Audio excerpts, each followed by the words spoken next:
ஒரு கம்ப்யூட்டர் நிறுவனத்தில் தரை துடைக்கும் வேலைக்கு ஒருவன் விண்ணப்பித்திருந்தான். தரையை துடைத்து காட்டச் சொன்னார்கள். நன்றாக துடைத்தான். அடுத்து சின்னதாய் ஒரு இன்டர்வியூ. கடைசியில் அவனிடம் தகவல் சொல்வதற்காக இமெயில் முகவரி கேட்டார்கள். இமெயிலா?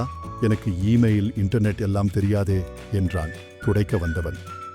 கம்ப்யூட்டர் நிறுவனத்தில் வேலை பார்க்க விரும்புகிறவனுக்கு இமெயில் முகவரி இல்லையா என்று அவனை அனுப்பிவிட்டார்கள்.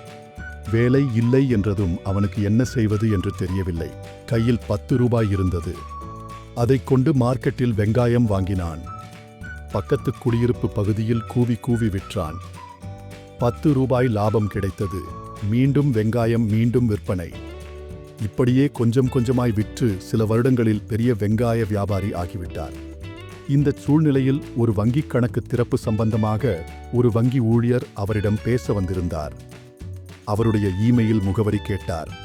வியாபாரி இமெயில் முகவரி இல்லை என்று பதிலளிக்க, இமெயில் இல்லாமலே இந்த காலத்தில் இவ்வளவு முன்னேறிவிட்டீர்களா? உங்களுக்கு மட்டும் இமெயில், இன்டர்நெட் எல்லாம் தெரிந்திருந்தால் என்று ஆச்சரியமாக கேட்டார் வங்கி ஊழியர். அதெல்லாம் தெரிந்திருந்தால் ஒரு கம்ப்யூட்டர் நிறுவனத்தில் தரையை துடைத்துக் கொண்டிருந்திருப்பேன் என்றார் வியாபாரி.